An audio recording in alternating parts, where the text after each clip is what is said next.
So good afternoon, everyone. It's been a rather unusual day, as I was mentioning to one of my colleagues. At 9 o'clock this morning, I gave a presentation to 50 grade 1 students, trying to make them enthusiastic about science. And to be honest, they're a rather more daunting crowd than you are to try and get going first thing in the morning. So this afternoon, I'm going to just give a brief presentation around the role that technology plays as one of the critical solutions, as part of the critical solution for global agriculture. So just to put a bit of context on, as you can see, this is a picture of our planet. It's a lovely picture in itself. And our planet's really unique in the fact that it is perfectly positioned. It's either not too hot or not too cold. But really, more importantly, it's the only planet that we've got. Now I want to really introduce you to a number, or really what's more importantly a factor, and that's the factor of 2. And what we really need to do is double the production of agriculture by the year 2050 in order to keep up with the continuous growth in population and the need for nutrition. That means by that time we need to grow twice as much corn, twice as much wheat, twice as much rice. We basically need to grow twice as much of everything that we're actually producing today. Now, at the moment, the majority of the high-quality agricultural land is under production, and much of this is under continuous challenge through to both urban and suburban sprawls developing, taking much of this agricultural land out of productivity. In many of the countries where the population is growing fastest, this has actually got the land scarcity onto the government agendas.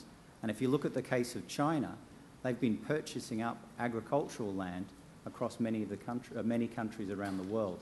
And they've currently purchased 2 million hectares globally across 5 continents. You see a similar purchasing of land coming from Korea, who've actually purchased 2.3 million hectares of land. So this is actually going to have, at best, quite a national effect to address this global problem. And really, at worst, it's got the potential to create a new population of haves and have-nots in terms of the ability to produce and use food, as well as some interesting challenges with regard to global trade. There's currently 1.5 billion hectares of land under active cultivation globally. And what we need to do is increase the productivity of that land twofold by 2050. And we really want to be able to do this by increasing productivity rather than to introduce new tracts of land under productivity, which has the potential to result in quite sizable deforestation, which will have obvious impacts on both soil erosion as well as pollution in waterways, etc. And this is quite a sizable challenge for the world moving forward. On top of this, what the average grower or average farmer around the world is facing is a swathe of environmental challenges that's impacting his world. There's climate change, there's environmental variability, there's water scarcity. And all of these together are really having an impact on his ability to produce. And what we see is approximately 2/3 of the world's land is being impacted by either climate change, water variability, or environmental variability, or water scarcity. Now, if you actually look at the ability for us to be able to produce our food, back in 1950, the average was 2 people were consuming the food produced from 1 hectare of land. By the time we hit to 2030, that same hectare of land is going to have to be feeding 5 people. Now, this is 2.5 times increase in productivity in approximately 80 years. This is quite a sizable increase in agricultural productivity. Now, if you add that onto the challenge around land scarcity and population increase, that's quite big. But then if you add on top of that some of the environmental challenges, particularly around water scarcity, it's really difficult to see how we're going to be able to produce this. Now, most people think when they hear the challenge around water scarcity, they're thinking of Africa. It's not only Africa, it's a lot of our developed countries that suffer the same problems. The largest aquifer in the center of the US, which basically produces about feeds about 75% of the irrigation that goes into the largest of the grain production areas in the US, is under constant stress, and that aquifer is reducing each year.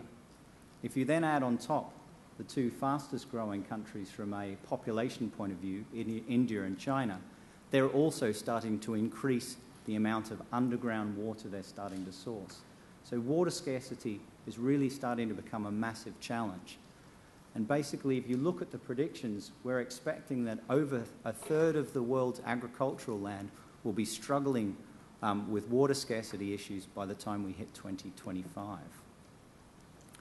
It's not only the environmental effects that are really producing challenges in terms of us being able to produce enough food. It's also the population growth. So if you look at the two fastest growing countries, India and China, you've got approximately 1 billion people who are coming out of poverty for the first time in history. Now, this is going to have a huge impact because these people will have an expectation, the same as the rest of us, which is enough food and high-quality nutrition, which is quite an acceptable wish for these people to have. Now, if you look at all these challenges, I've painted a little bit of a doom and gloom picture. And many of you may think that really meeting these challenges is really impossible. But if you actually look at the options we've got, technology is going to play a huge role in being able to address these issues.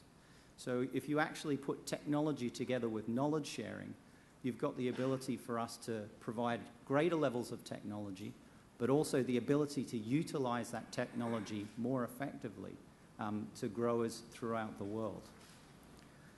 This will actually have quite a positive effect because we actually predict that if you look at the current technology that's available in the market and the technology that's in late-stage development pipelines of both institutes as well as the multinational companies, you really have the ability for us to bring the growth in productivity back up to a figure of approximately 2%.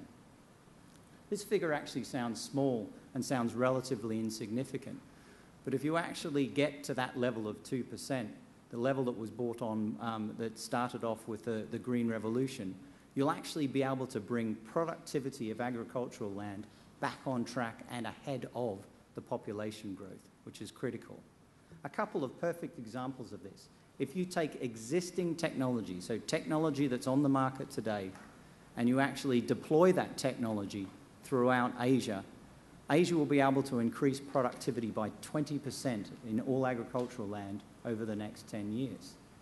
Another perfect example is in the emerging markets within Eastern Europe.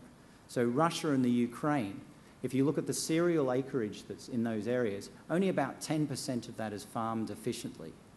If you then deploy a crop protection regime, so a full package of crop protection products throughout the full season on that those cereals acres that are inefficiently farmed, there's the ability to increase that productivity by 75%. These are huge increases in productivity just by deploying existing technology and improving the efficiency of the use of that agricultural land moving forward.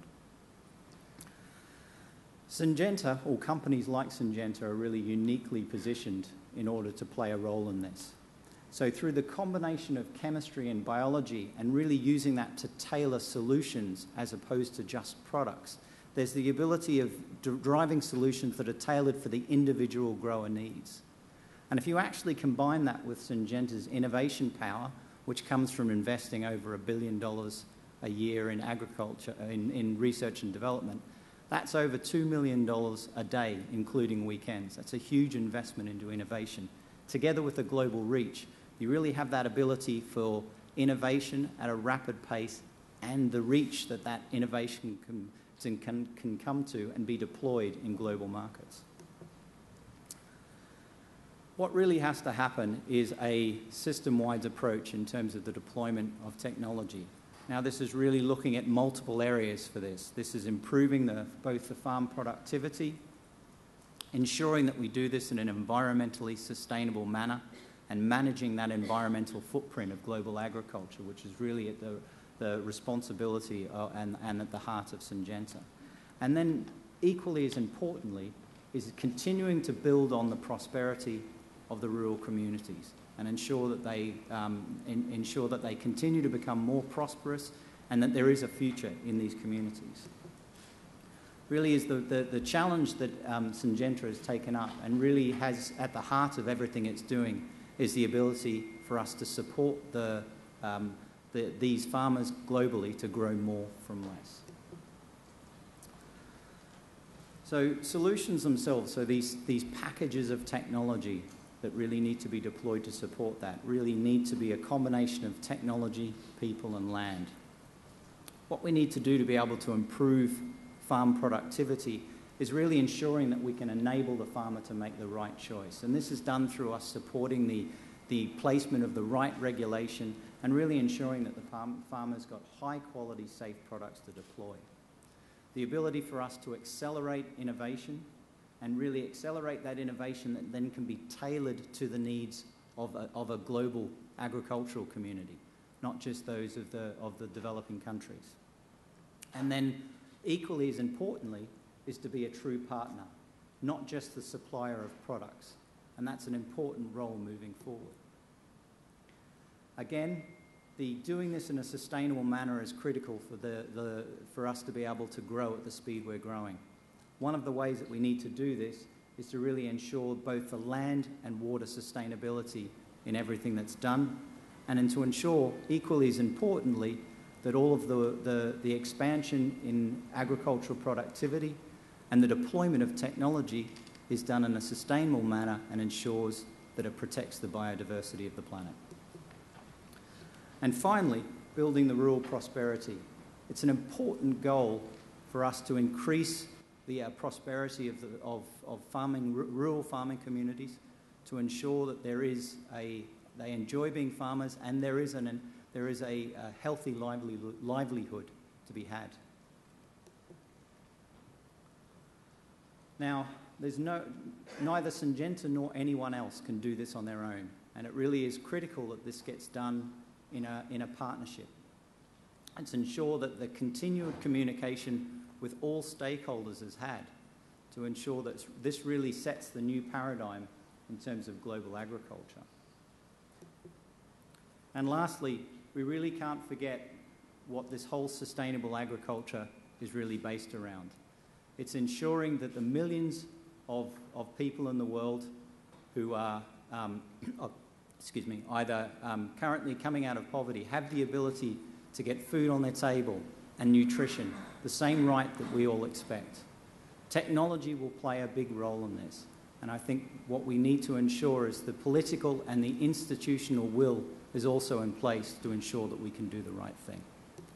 Thank you very much.